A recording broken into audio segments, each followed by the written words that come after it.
Entre as décadas de 1850 e 1860, jovens ricos estadunidenses que viajavam para a Inglaterra traziam em suas bagagens dois dos esportes mais praticados do velho continente, o futebol europeu e o rugby.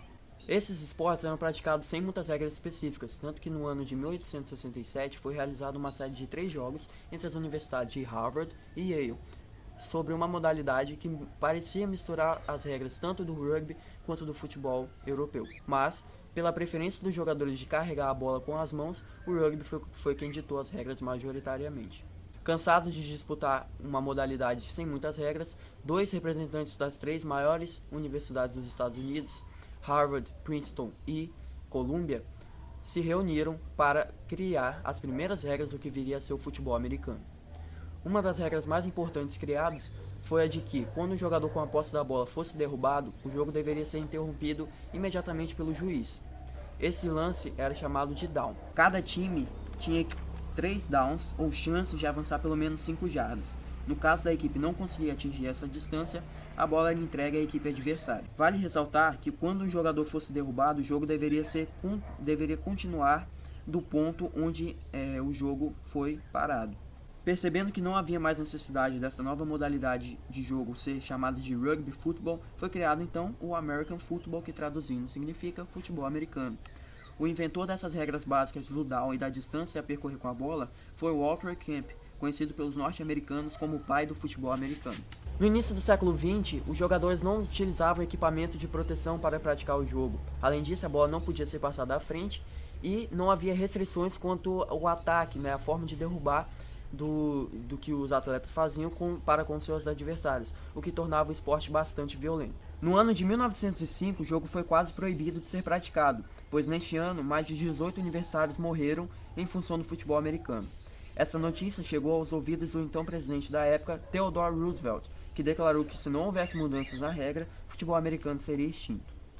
A partir desse momento, algumas providências fundamentais foram tomadas.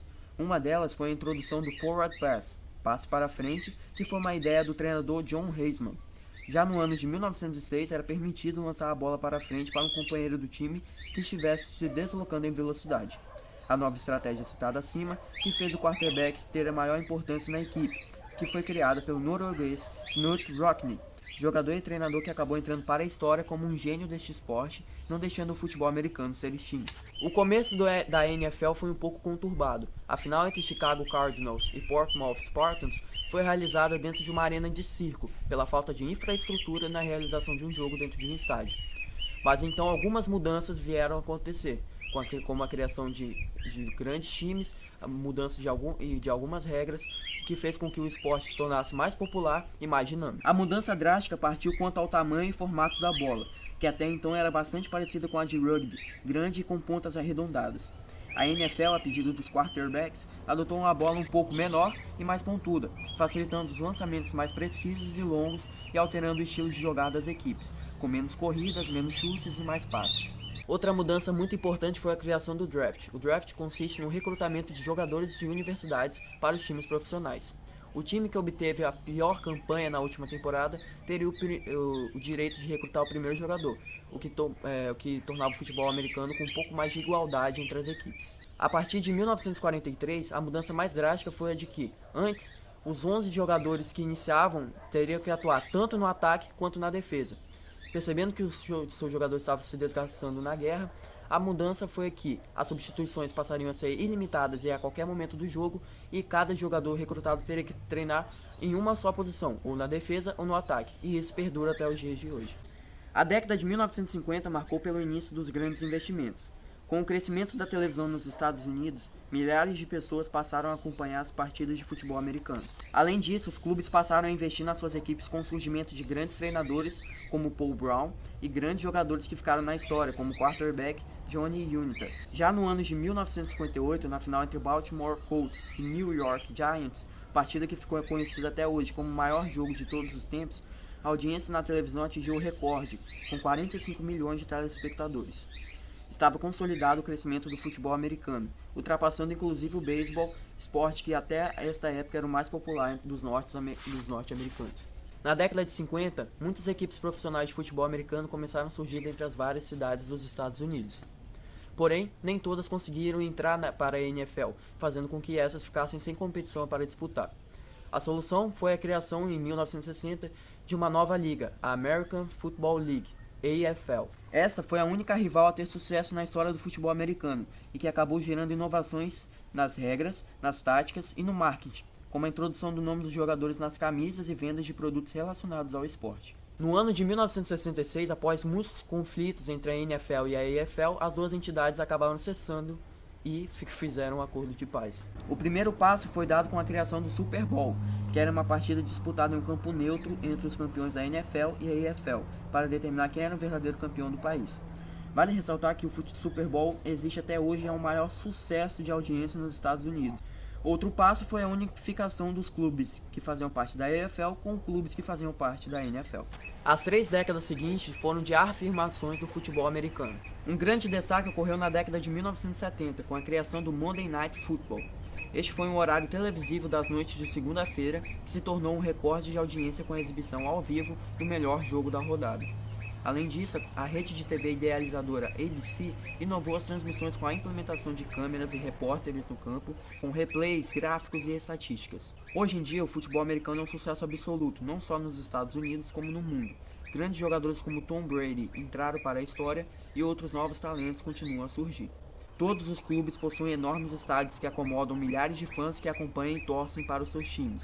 O futebol americano se consagrou como um sucesso, tanto em renda quanto em paixão. Em 1943, quando os Estados Unidos foi para a guerra, Segunda Guerra Mundial, 600 jogadores de futebol americano foram convocados, foram para a guerra. Nisso, os times decidiram não jogar, mas os Philadelphia Eagles e os Pittsburgh decidiram criar um time, juntar os jogadores que sobraram e criar um time que foi os Steelers. Esse time ganhou vários jogos, o Derrota foi um time legal, bastante para a época, um dos melhores na época, e foi a junção de 2 times. Aí depois, quando a guerra acabou, todo mundo voltou e se separaram. Curiosidade legal, né?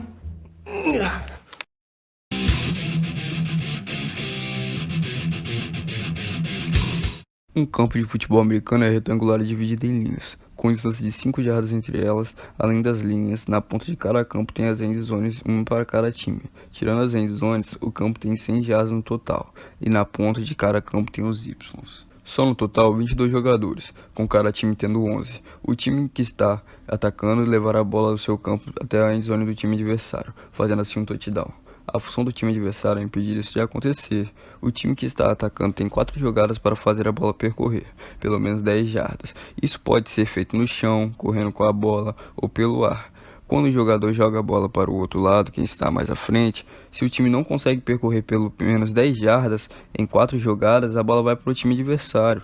Se o time de ataque consegue avançar as jardas ao longo do campo, chegando na end zone e conseguindo fazer um touchdown, eles conseguem fazer 6 pontos. Depois do touchdown, eles ganham a chance de fazer um ponto extra chutando a bola até o Y.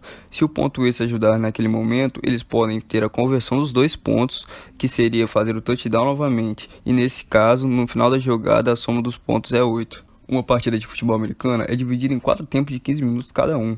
Porém, isso não significa que a partida dura somente 1 hora. No final de praticamente todas as jogadas, o relógio para. Qualquer coisa que acontece, o relógio para. E a partida acaba durando 3 horas. Antes da partida começar, os times tiram na moeda quem vai ganhar e quem vai escolher o lado que vai estar atacando ou defendendo. O time que acabar defendendo vai ter que ir no seu campo e chutar a bola o máximo possível para a área do adversário. Na hora do kick-off, quando o time está defendendo chuta a bola, o time que está atacando deve pegar a bola e tentar avançar o máximo possível de jardas. Quando esse jogador que recebeu a bola receber um ataque, ele vai para ali e dali o time em ataque vai começar a avançar, com aquelas 4 jogadas para as 10 jardas. Quando se passam as 10 primeiras jardas, reinicia-se a contagem novamente, eles têm que completar as 10 jardas no mínimo 4 jogadas. Isso vai acontecendo e que eles chegam até o end zone para marcar o touchdown. Eles podem fazer em uma jogada, assim como fazer em 10 jardas no final até o final do jogo.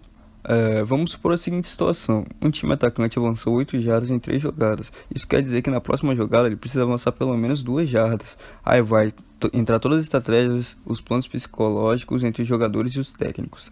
Se na quarta descida eles não conseguiram completar as 2 jardas que faltam, a bola vai para o time adversário e é a partir daquela última posição. Então eles estiveram muito perto do começo da própria end zone, isso seria uma vantagem muito grande para o time adversário. Se nessa situação você estiver perto do Y do outro time, é possível tentar fazer um field goal. Um field goal é diferente do ponto extra que acontece no touchdown. O field goal é 3 pontos e é mais usado no caso de estar longe da end zone e não conseguir marcar o touchdown. Então na quarta descida eles vão chutar até o Y, chutando até o Y e acertando, eles ganham 3 pontos e o time adversário acaba ficando com a bola. Se nessa situação de faltar 2 jardas na quarta descida e eles não optaram por fazer o field goal, nem avançar as jardas restantes, eles poderão fazer o punch. O punch é basicamente, depois da campanha ofensiva, eles vão entregar a bola para o time adversário, mas para o adversário não começar de onde o outro time terminou. E eles vão chutar a bola o mais longe possível para o time adversário começar muito longe, portanto afastando também na end zone. Cada elenco tem um time de 53 jogadores dividido em time de ataque, time de defesa e os especialistas. Em campo, cada time só pode ter 11 jogadores, mas as substituições e trocas são ilimitadas. Nas posições, na linha de ofensiva, temos o quarterback. O quarterback é praticamente o general do time. Ele, junto ao técnico, decide cada jogada que o time irá fazer. Na linha ofensiva, a gente temos os jogadores que defendem o quarterback dos outros jogadores do time adversário. O time adversário tem que derrubar o quarterback a qualquer custo para impedir dele para passar a bola ao chão pelo ar. Na linha ofensiva a gente tem o center. O center é o que começa a jogar com a bola e vai passar a bola para o quarterback. Temos o running back. O running back é o jogador que fica perto do quarterback e vai correr com a bola. Temos o wide receiver. Os wide receivers são os que ficam nas pontas. Eles vão correr para começar a jogada e são aqueles que vão receber a bola, caso a escolha do time seja a passar a bola pelo ar. Na próxima posição a gente temos os tight ends. Os tight ends é uma posição muito interessante, porque além de eles serem grandes e fortes para proteger o quarterback, eles têm que ser muito ágeis para receber a bola em alguns casos. Temos também os offensive sticks. Esses estão em cada ponta do pocket, sendo chamados de left tackle ou right tackle, e tem como principal função proteger o quarterback de jogadores de adversário que pudessem se dirigir no seu ponto cego. Temos também os offensive guards. Imediatamente à esquerda e à direita do center encontram-se os offensive guards. São jogadores responsáveis por proteger o quarterback e abrir espaços para os running backs. Praticamente todas as posições da linha ofensiva são para proteger o quarterback, que é o jogador principal. Na linha de defesa são os jogadores que querem esmagar o quarterback a todo custo. São aqueles que fazem o primeiro impacto da jogada. Nesse setor acontece o blitz. O blitz é basicamente uma jogada que são colocados 5 jogadores para pressionar o quarterback, deixando menos jogadores na linha secundária, que é a linha de defesa traseira. Seguido na posição da linha de defesa temos os linebackers. Os linebackers cobrem os tight ends e também os wide receivers, dependendo da rota que eles irão fazer. Temos também os cornerbacks. Os cornerbacks são os da ponta que marcam os wide receivers, por isso eles têm que ser magros e ágeis, além de precisar ter muita atenção, porque eles fazem muitas interceptações e muitas cobrem por zona. Os safeties são os que ficam atrás e responsáveis por marcar os jogadores que, juntos com os cornerbacks, eles são os faz-tudo do time. Eles marcam para aparecer e salvam o time quando alguém consegue furar a defesa. Temos também os defensive tackle. Ele tem a principal função de atrapalhar o quarterback, além de impedir o jogo corrido. Temos também o defensive end, que existe um lado nas pontas e tem a finalidade de atrapalhar o quarterback da equipe adversária. Os times especiais entram quando tem um kick-off, no início do jogo, quando o time tem que começar defendendo e chutar a bola o mais longe possível de sua end zone.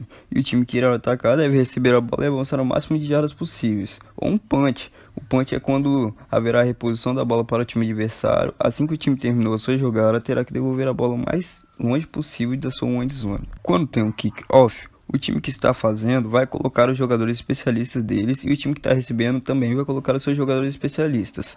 O jogador que chuta o kick-off é bem simples, é chamado de kicker. O resto vai impedir o retomador de retomar muitas jardas. Do outro lado também é muito simples. Temos um recebedor, às vezes 2, e o resto do time vai tentar fazer ganhar o jogo o máximo de jardas possível. Quando se tem o punch, é um pouco mais complexo, porque além do punter, haverá o jogador que vai lançar a bola para ele e ele tem que ter o pessoal que vai defendê-lo. Isso porque ele vai receber a bola, posicionar e dar um chute. E do outro lado do time especial, que está tentando defender o punch, são aqueles que vão tentar pressionar o punter, porque o punter vai dar um chute bem longe para esse time. Então o time tem que estar defendendo e pode tentar anular isso.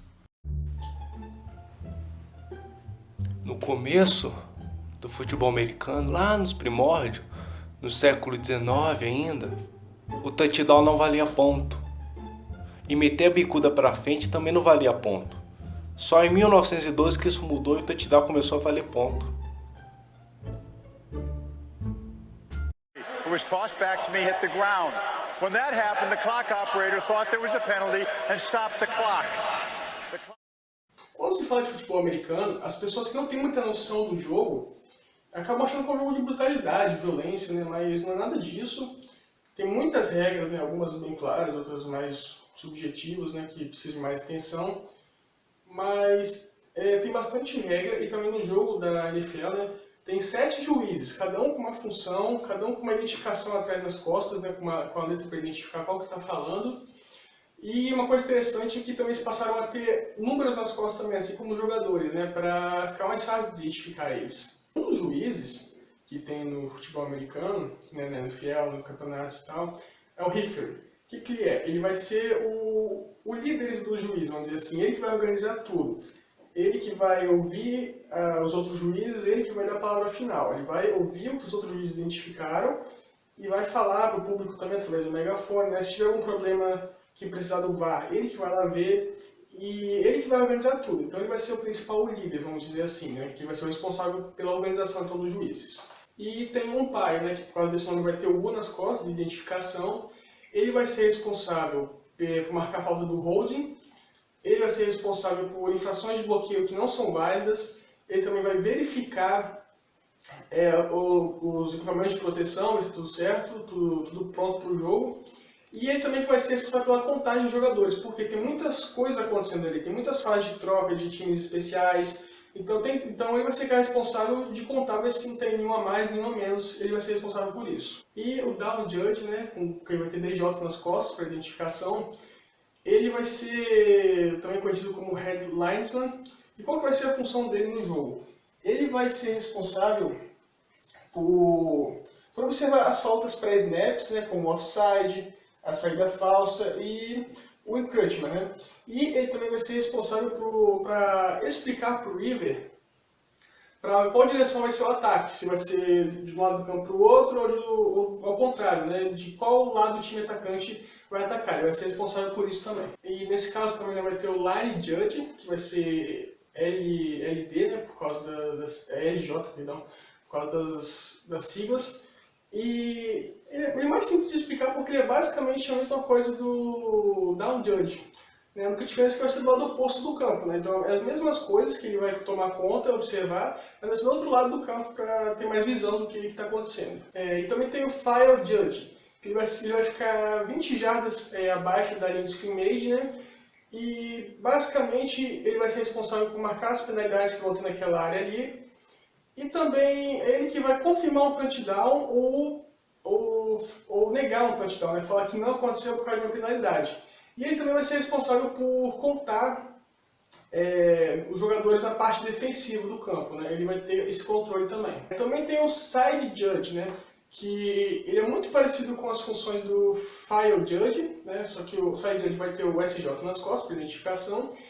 E além das mesmas funções do Fire Judge, ele também vai ser responsável por exemplo, cuidar do relógio. Né? Ele vai ficar contando o tempo, ele vai parar o tempo, adicionar mais tempo no relógio e vai começar com o referee sobre todas essas coisas. Né? Então ele vai ter a mesma coisa que o Fire Judge, só que com algumas funções extras. E por fim a gente tem, né, o Back Judge. O que ele vai ser, claro, né, além da identificação, né, de BJ nas costas, ele também vai ser responsável em jogadas que houver o tie end em campo. O foco dele vai ser justamente esse jogador, a fim de observar os bloqueios realizados, né, alguma interferência defensiva, quando o jogador tentou sair para realizar alguma rota. E ele também vai ser responsável por notificar os intervalos que estão tendo, tanto do snap, né, que é de 40 a 25 segundos, quanto também dos intervalos da televisão. Sabia que a maior placar dos Jogos Americanos foi o que a Geórgia fez em 1916 contra os Cumberlands, 222-0. Doido, né? Muito ponto.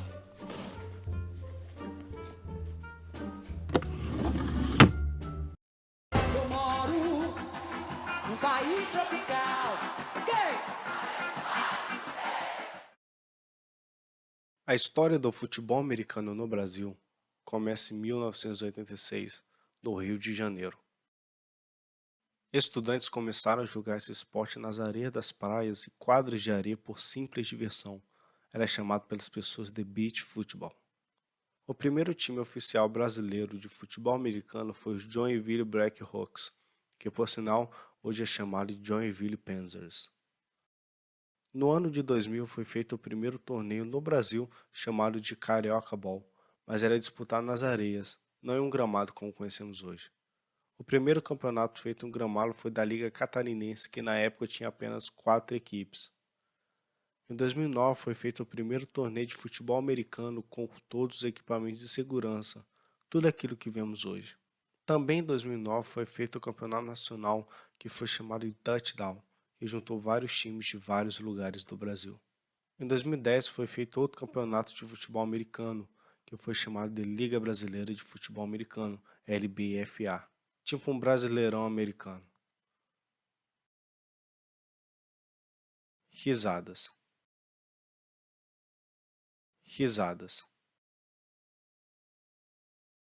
Esse campeonato é o principal até hoje e possui cerca de 30 times que disputa atualmente.